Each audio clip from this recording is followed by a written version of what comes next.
Olá, apostadores, Vinícius Veiga aqui, especialista de NBA, não quero apostar, junto com Hugo Veiga, tipster também do site que cobre tênis e me ajuda muito a analisar os jogos da NBA. E hoje a gente vai começar uma série de prévias da NBA e a gente vai fazer isso através das divisões. Na NBA são 6 divisões diferentes, 3 no leste, 3 no oeste. Hoje a gente vai começar pela divisão Atlântico da Conferência Leste, a divisão que tem Toronto, Boston, Filadélfia, New York Knicks e Brooklyn Nets. Bom, essa prévia aqui a gente vai lançar uma série de artigos e de vídeos. Cada vídeo vai durar aproximadamente 10 minutos e a gente vai falar cerca de 2 minutos sobre cada time. Bom, Hugo, fazer a introdução contigo aqui. Olá, apostadores, prazer estar aqui. Nós vamos começar a falar pelo Toronto, né, Vinícius? Toronto que tem como a grande novidade para esse ano a troca entre DeRozan e Kawhi Leonard, talvez a principal troca, né, dessa off-season. O Leonard que chega para assumir a função de franchise player nesse time, enquanto o DeRozan foi para o San Antonio para basicamente também fazer essa mesma função de franchise player. Bom, além do Leonard, quem veio para o Toronto foi o Danny Green, um jogador limitado tecnicamente, mas um bom defensor e um time que chuta para 3. Hugo, qual vai ser a característica principal do Toronto para essa temporada? Bom, primeiramente a gente tem que ver em que condições que chega o Leonard, né? Porque sim, a gente sabe que ele teve uma lesão grave no quadril, inclusive impediu ele de jogar quase uma temporada pelo San Antonio, então fisicamente existe uma dúvida sobre ele. E o time do Toronto, na minha opinião, vai ser um time mais de pace baixo, mais de controle de bola, pouco turnover. Eu acho que eles não vão acelerar muito, até pelas características de Ibaka, Valanciunas. O Lauro é um bom armador, mas também já não é mais não novo, é elite, né? Não é elite, cara também vai fazer muito a diferença do time. Já então, passou dos 30 anos, não é um cara tão explosivo mais. E outra coisa também é que se trata de um time que deve ser voltado mais para defesa, né? Então, assim, eu lembro que no ano passado, acho que o Toronto, junto com o Golden State, era a equipe que mais tinha eficiência no ataque.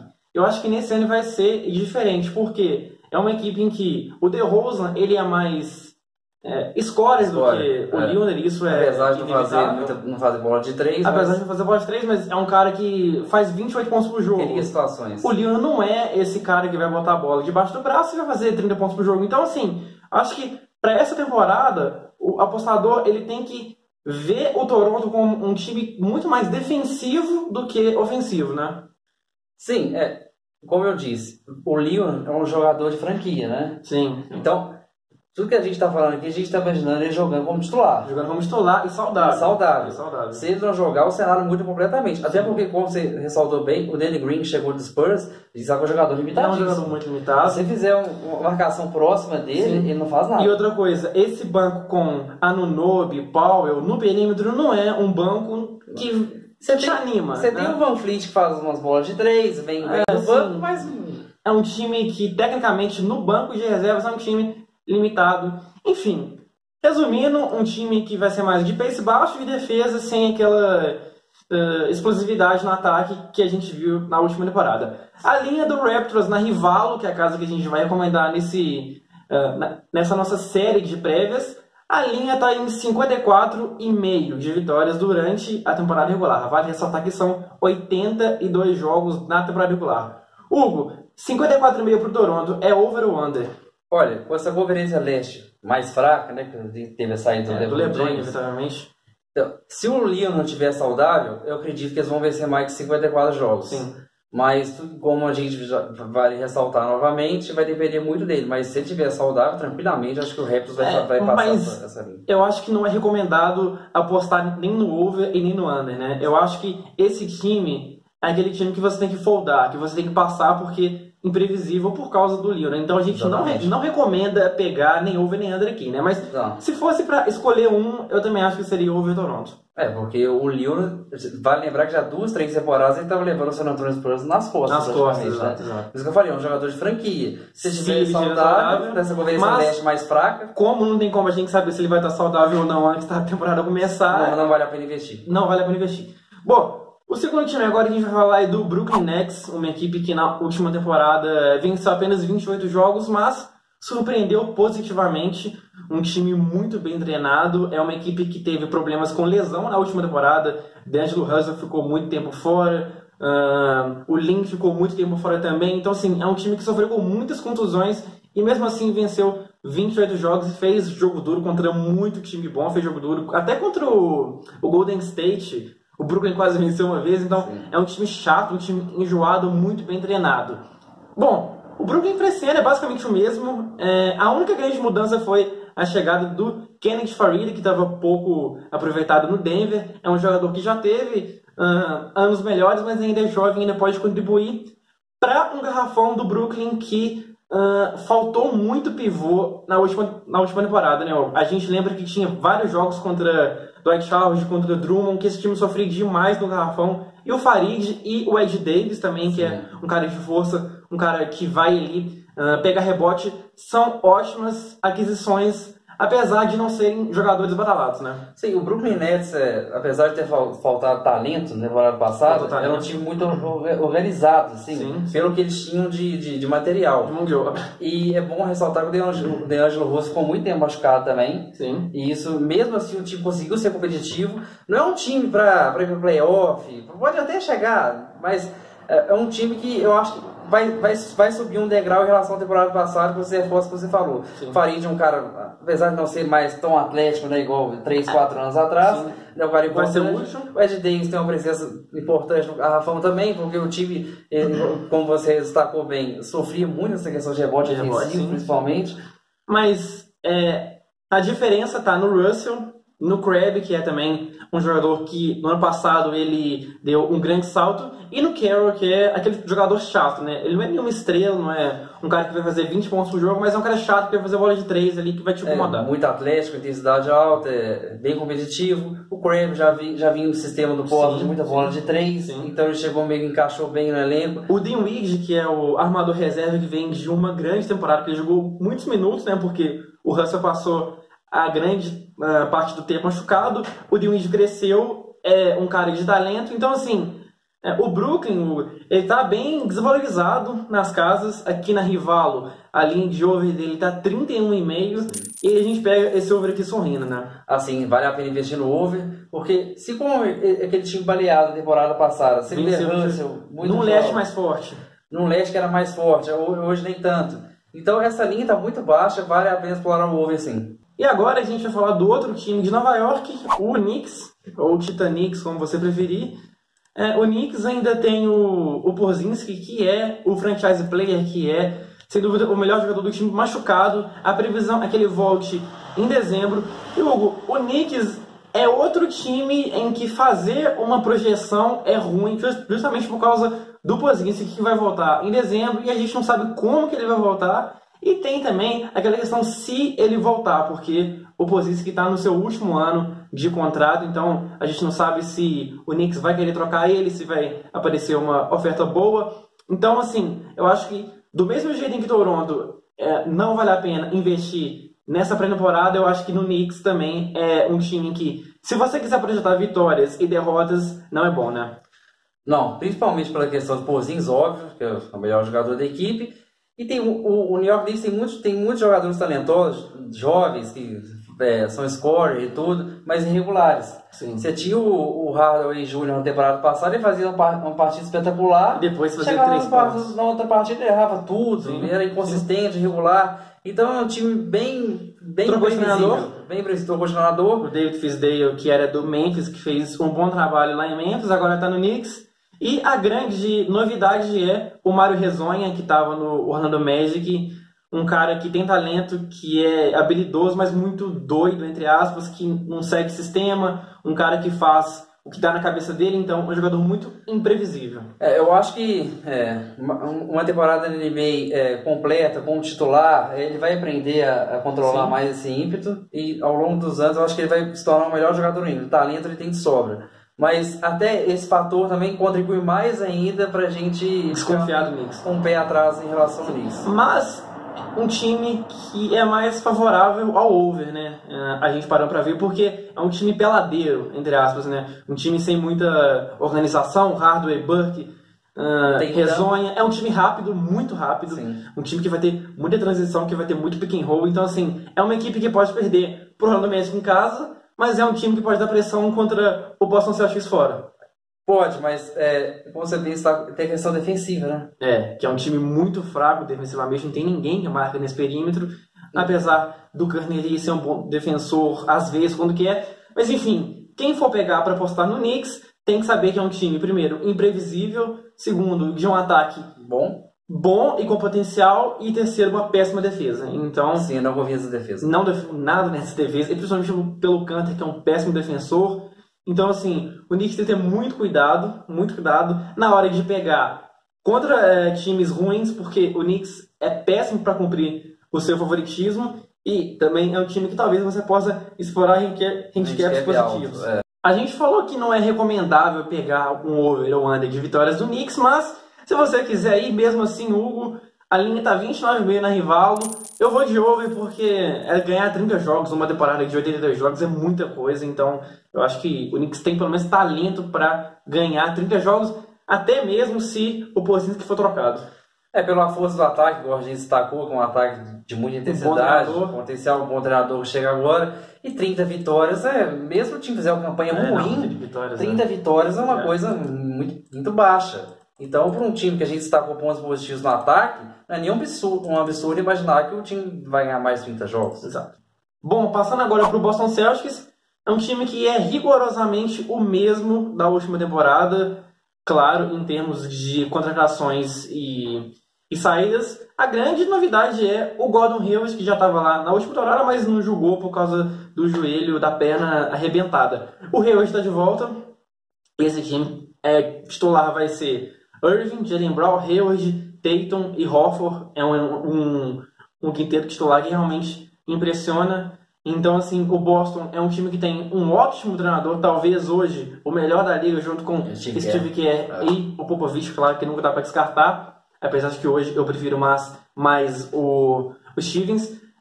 Eu acho que o Boston, Hugo, é um time muito regular, muito consistente de defesa e, claro, com a chegada do Hayward e melhor ainda, que é um time que não depende tanto mais do Irving, né?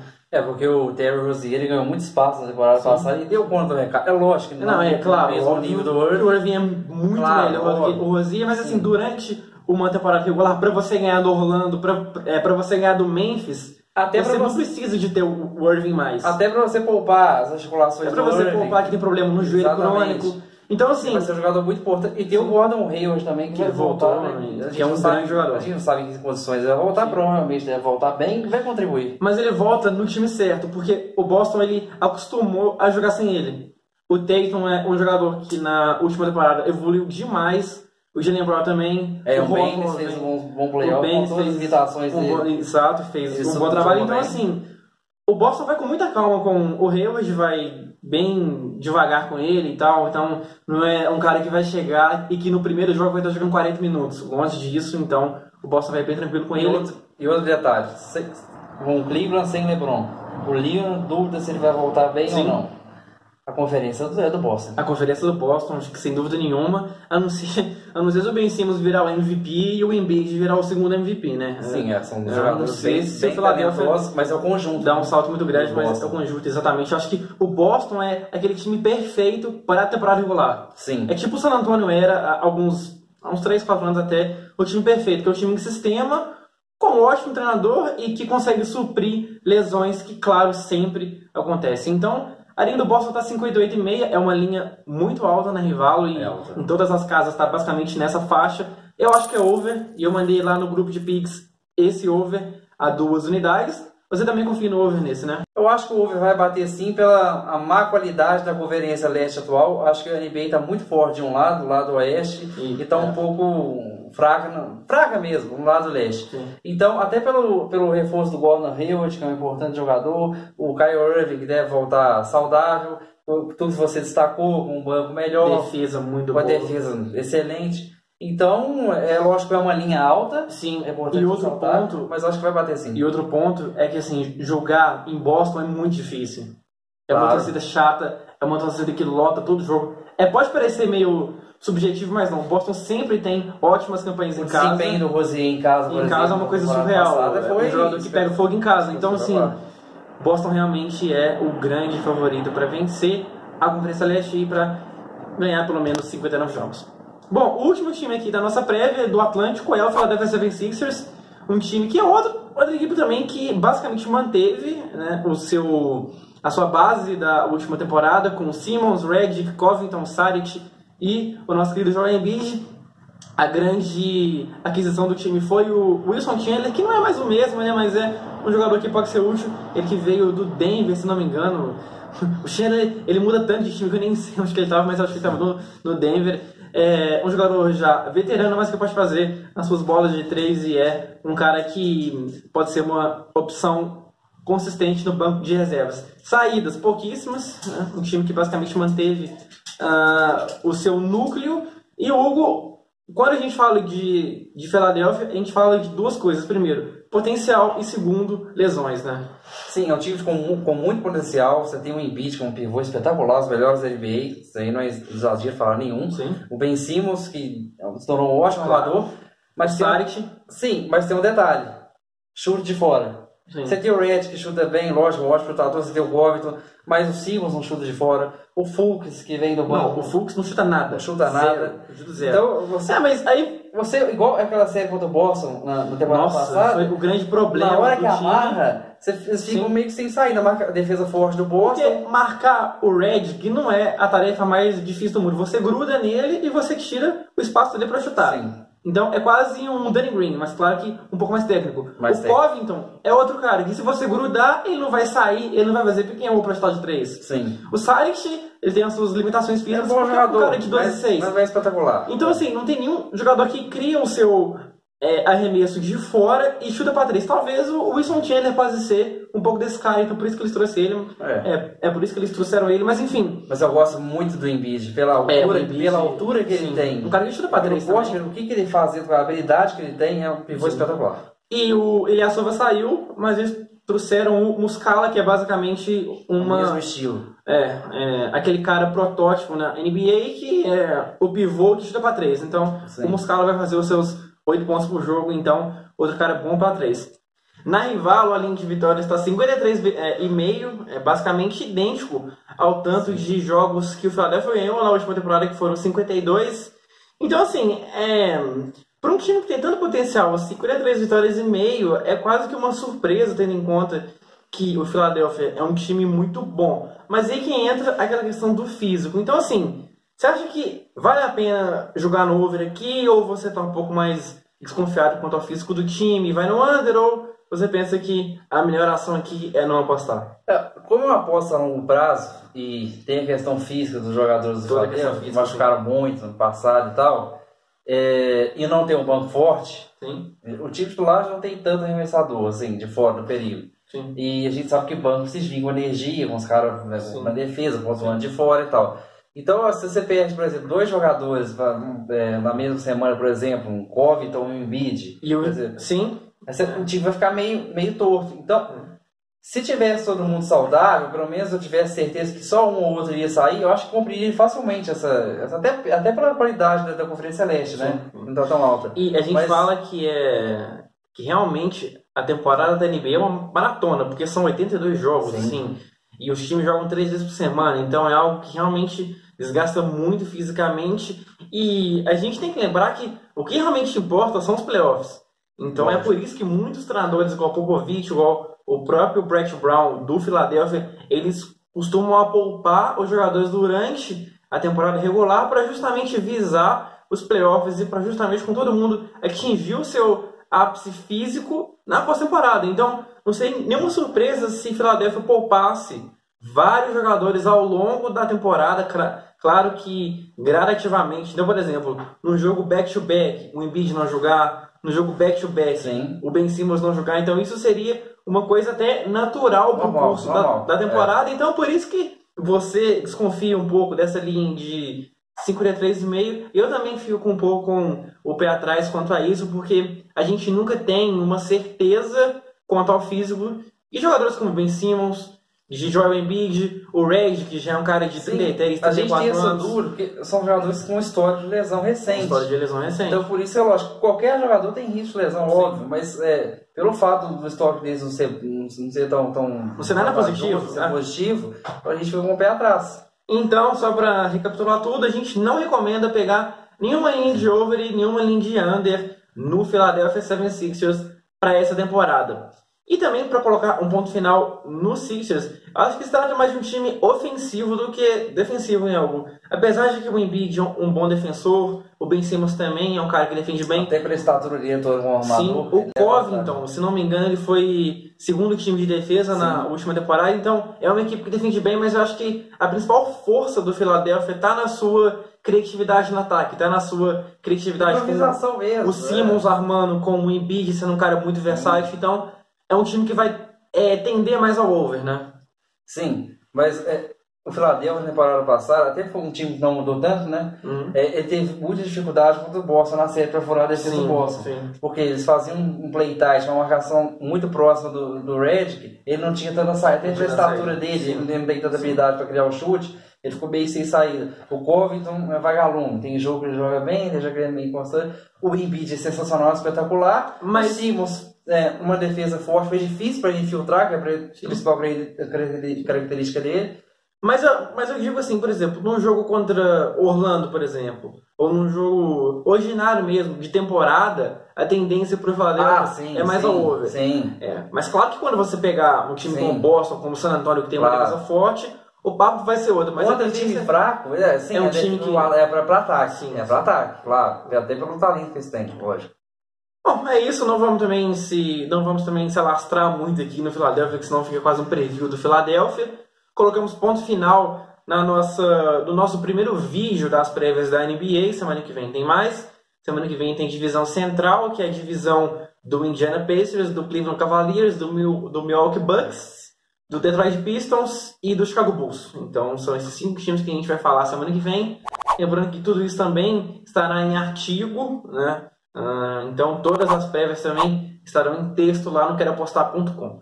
Eu sou o Vinícius Veiga, @ViniChipster no Twitter e no Instagram. O Hugo é o @HugoChipster, Hugo com H, Chipster com P mudo lá no Instagram. Então quem quiser falar com ele é só mencionar o @HugoChipster. Isso. É isso, galera. Um grande abraço, boas apostas e até semana que vem. Valeu!